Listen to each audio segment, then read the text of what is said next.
Bom dia, senhores acadêmicos, público que nos segue em nosso canal Meu Público, amigos, pessoas que estão aí nos acompanhando nessas aulas, que estamos trazendo aqui uma síntese sobre alguma temática do direito, das ciências jurídicas.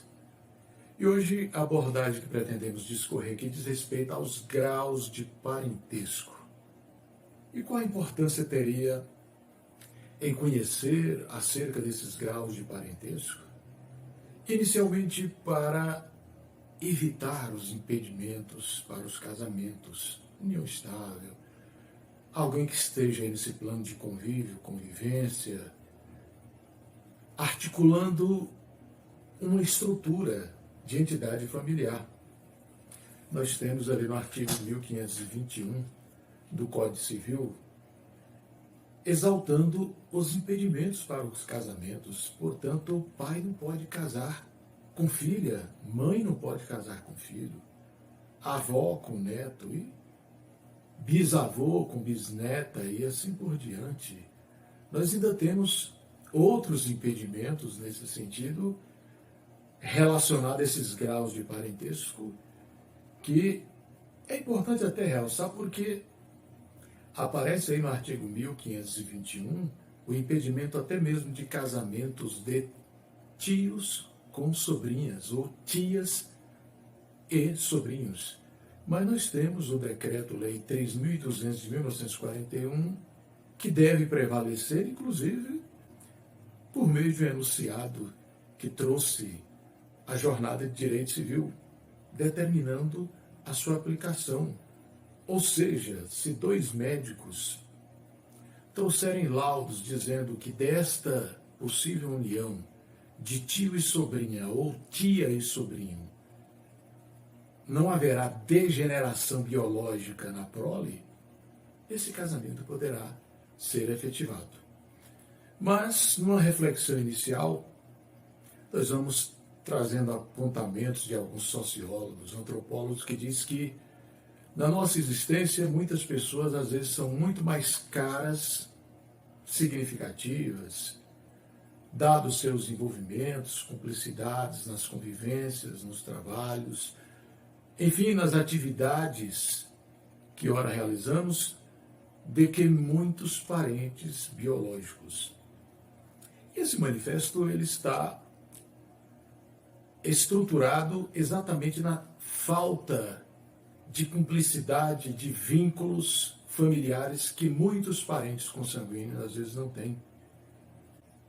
Existem muitos conflitos, disputas no âmbito dos lares, interesses patrimoniais, diferenças pessoais, e às vezes não é fácil, mas é certo também que existem muitos afetos, felizmente, entre parentes consanguíneos.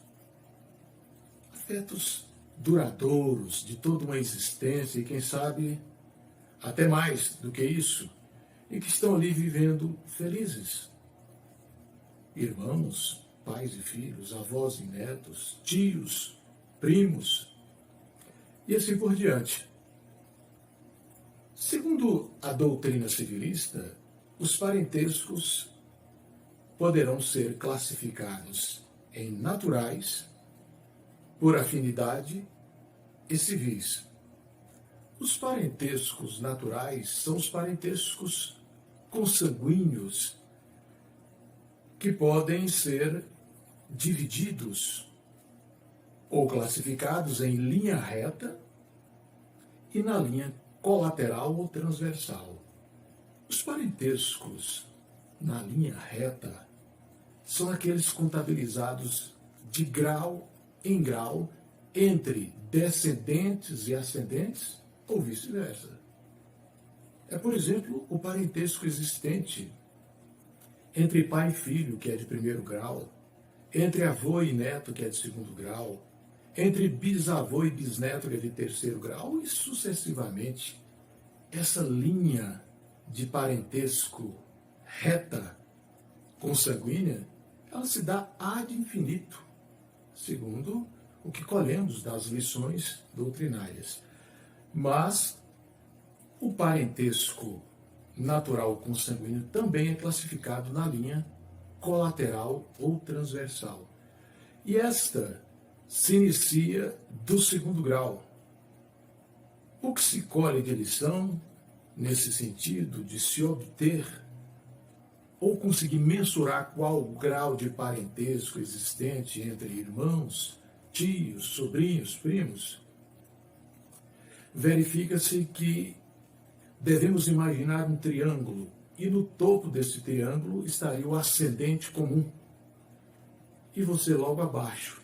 Você vai até o ascendente comum e descendo o triângulo você vai até aquele parente que você deseja saber qual o grau de parentesco existente com ele.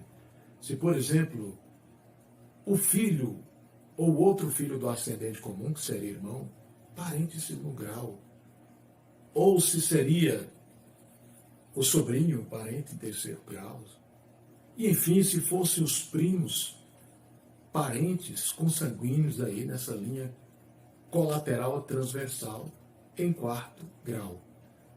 O parentesco colateral transversal hoje se limita ao quarto grau.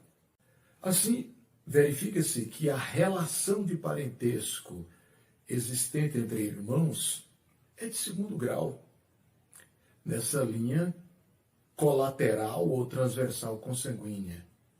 O parentesco existente entre tio e sobrinho se dá em terceiro grau, também nessa linha transversal ou colateral consanguínea. Enfim, o parentesco existente entre primos é de quarto grau, nesta linha transversal ou colateral consanguínea. Vamos verificar que, como dissemos anteriormente, a doutrina civilista exalta que os tios-avós e sobrinhos-netos também estariam nessa relação de parentesco em quarto grau, na linha transversal ou colateral consanguínea. Mas verificamos ainda que esses parentescos poderão ser por afinidade. E o parentesco por afinidade na linha reta, ele se limita ao primeiro grau. É esse parentesco existente entre sogra e genro, sogro e nora, padrasto e enteado, madrasta e enteado. Ao esclarecimento aí da legislação civilista que esses vínculos de parentescos por afinidade na linha reta, em primeiro grau, que é o limite máximo deles, com o fim do casamento ou da união estável, eles permanecem. Ou seja, por isso se ouve com muito gracejo que sogra se leva até o túmulo, porque mesmo acabado o casamento, pelo divórcio, nulidade, anulação, morte de um dos cônjuges, a ex-sogra não poderá casar com o ex-genro. E, é claro, o ex-sogro não poderá casar com a ex-nora. Há um impedimento legal para isso que nós constatamos aí no nosso Código Civil. Da mesma forma, madrasta e enteado, padrasto e enteado. Estamos aí num plano de parentesco por afinidade na linha reta. E o que a legislação exalta é que esses impedimentos para o casamento no parentesco por afinidade na linha reta, eles perduram mesmo após o final do casamento. Mas teremos também que esta linha transversal ou colateral se dá nesse parentesco por afinidade. É quando teremos a presença de cunhados, que são parentes em segundo grau, nessa linha transversal ou colateral por afinidade. Muito se questiona se os concunhados também teriam esse grau de parentesco. O que se colhe da doutrina civilista é que inexiste qualquer grau de parentesco entre os concunhados. Portanto, o parentesco por afinidade na linha transversal ou colateral se limita ao segundo grau e aí se fazem presentes os cunhados. Quando se analisa o parentesco civil dos adotados, sempre surge questionamentos acerca do que ele teria de direito ou não no âmbito da família que estaria recepcionando esta adoção, se ele, por exemplo, estaria no mesmo plano de direitos, garantias, patrimoniais, vínculos que os parentes que estão aí por consanguinidade. Na verdade, o que se deve esclarecer nesse aspecto é que o parentesco do adotado é civil, mas ele, ao ingressar na família adotante, ele terá os mesmos direitos, garantias e, é claro, tudo aquilo que for assegurado por lei aos seus parentes que ele vai ganhar nesse plano da família adotante. Mas não se deve ignorar e esquecer que há impedimentos previstos no artigo 1521. Por exemplo, que o adotado não pode casar-se com a ex-cônjuge do adotante e, de igual modo, o adotante não pode também casar-se com a ex-cônjuge do adotado. E ainda temos aquela admoestação em relação à família biológica do adotado, que em relação a ela, ele permanece com os impedimentos para o casamento. Ele não faz mais parte daquela família biológica, mas os seus vínculos consanguíneos permanecem ali. Portanto, ele jamais vai poder casar com sua irmã biológica, embora não faça parte mais daquela família que trouxe ele ao mundo com seus irmãos, porque ele agora ingressou noutra família pelo mecanismo da adoção, e o parentesco dele, vale ressaltar, embora seja tratado pela doutrina civilista como parentesco civil, ele está ingressando na família adotante com os mesmos direitos, garantias, como os irmãos que ele passou a ter daquela família possui, com previsão da legislação.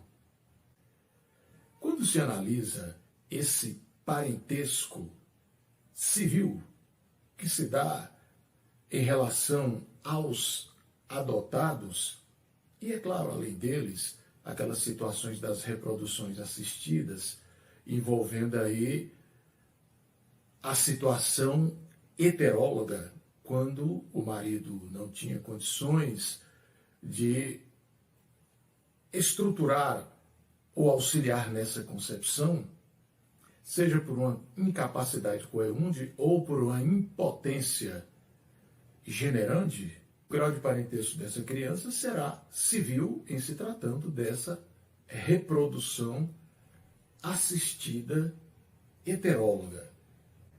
Nós ainda poderemos ter uma situação assemelhada a essas reproduções assistidas heterólogas, consoante se verifica hoje das uniões ou até casamentos homoafetivos, em que duas mulheres ou dois homens vão precisar do material genético do sexo oposto. E às vezes vão buscar isso no laboratório. A criança que nascer por consequência dessa reprodução assistida, em relação àquela pessoa que concedeu o material genético neste casamento ou união afetiva, o parentesco será natural, mas o outro que não concedeu, o parentesco seria civil. É claro que a criança que nascer daí terá presunção de filiação deste casal homoafetivo ou união afetiva e até mesmo dos cônjuges no casamento, na mesma circunstância de uma reprodução assistida heteróloga. Não raras vezes vamos também encontrar essa situação lá na gestação substituta, que muitos apresentam no cotidiano a expressão de barriga de aluguel, talvez associada a uma novela que uma rede de televisão expôs no país, mas o nome científico é gestação substituta, que hoje se encontra regulamentado por algumas resoluções do Conselho Federal de Medicina, inclusive proibindo a comercialização nesse tipo de reprodução, que vai ser acompanhada, é claro, assistida, que a inserção se fez ali em laboratório do material genético do casal que está buscando isso, ou do material genético de terceiros, porque às vezes tanto a esposa como o marido estão aí nessa impotência, respectivamente, generande ou concepiente da esposa. E é interessante observar todos esses regramentos dessas resoluções para evitar transtornos posteriores, porque as reproduções assistidas chegarão para auxiliar muitas estruturas familiares, entidades que não têm uma criança, seja pela impotência concepiente da esposa, mulher, ou impotência generande do esposo, marido, ou até aquela incapacidade coeunde do homem ter aí alguma deficiência física que o impossibilita nesta coabitação sexual. Muitas pessoas, costumeiramente, às vezes, questionam qual o grau de parentesco existente entre marido e mulher, os cônjuges, ou os companheiros e conviventes na união estável, ou união afetiva. Não há nenhum grau de parentesco entre eles. O que deve sopesar é que, mesmo não existindo esses graus de parentesco entre os cônjuges, na morte de um deles, de acordo com o regime de bens dos casamentos, eles poderão, além da meação, concorrer com os descendentes em relação aos bens particulares. Mas eles levarão a meação aí de acordo com o regime de casamento, quando do falecimento de um dos cônjuges, e, é claro, no final do casamento, pelo divórcio, nulidade, anulação, analisando sempre esse regime de casamentos em que eles teriam, por regra, aí, o direito à meação. Mas aí, questione, o regime será o da separação obrigatória de bens ou da separação convencional, opcional das partes? Se o regime é da separação total convencional, cada um fica com o bem que chegou para o casamento. Mas se o regime é o da separação obrigatória, para aquelas hipóteses de pessoas com 70 anos ou mais, ou para os nubentes com idade núbia, que depende da autorização ou consentimento da mãe, do pai, de ambos estando presentes, ou, na ausência deles, de uma terceira pessoa que esteja aí responsabilizado para esse tipo de assistência nos atos da vida civil, e, enfim, aquelas outras circunstâncias em que pessoas que estão vindo de um divórcio ou de uma viuvez e que não fizeram ainda a partilha dos anteriores bens. Nessas circunstâncias dessa separação obrigatória, preciso sempre observar o efeito da súmula 377 do STF, que nós temos posicionamento recente do STJ, determinando cumpri-la no sentido de que, mesmo nessa separação obrigatória, aqueles bens que foram adquiridos por esforços comuns na constância do casamento, eles serão partilhados ao final. Houveram muitas críticas, e elas continuam a existir nesse sentido, porque estaríamos aí diante de uma situação que viesse desnaturar o regime da comunhão parcial de bens. Mas já tivemos um enunciado da Jornada do Direito Civil dizendo que é lícito às partes, nessa circunstância, optarem pelo regime da separação total ou convencional de bens, para deixar de conviver com este regime da separação obrigatória, onde ao final ainda seriam partilhados os bens que foram adquiridos por esforços comuns por ambos os cônjuges conviventes ou companheiros na constância da união estável, ou, é claro, do casamento. Vamos observando que a jornada de direito civil trouxe esse enunciado exatamente para demonstrar que não se deve retirar a autonomia privada, patrimonial das partes e principalmente a liberdade delas poderem deliberar sobre os seus bens, patrimônios, é claro, sem prejudicar ninguém.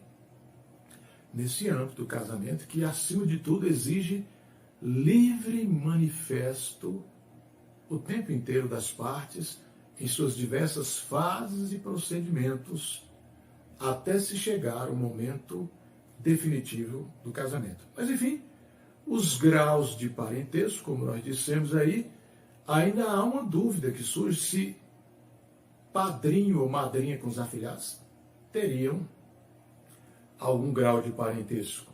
Não há. Tem muita afetividade e se sabe que nas relações afetuosas os padrinhos e madrinhas são tratados como se fossem segundos pais ou mães para os afilhados. E o último aspecto que ainda merece aqui realce, é claro, além de outros tantos, seria a situação dos sobrinhos, quando estão concorrendo numa sucessão com os tios. Embora eles estejam ali mais distanciados e há uma regra de que os herdeiros mais próximos excluem os mais remotos, nesse direito de representação, esses sobrinhos, representando o falecido pai, irão concorrer de igual para igual com os tios, que estão aí no plano de irmãos, numa sucessão hereditária.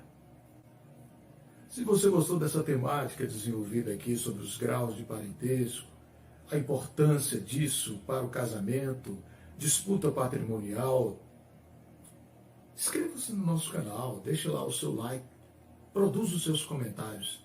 Da nossa parte vai ser um prazer receber esse feedback, esse retorno, que é muito importante para continuarmos aqui nessa perspectiva de compartilhar alguns fragmentos, ideias sobre algumas temáticas das ciências jurídicas onde atuamos há mais de 20 anos na docência universitária enquanto professor, especialista em processo civil, mestre em direito civil e doutor em temática de direito socioambiental. Foi um prazer estar aqui com vocês. A gente se encontra em outra videoaula de temática diversa lá em nosso canal no YouTube. Um abraço.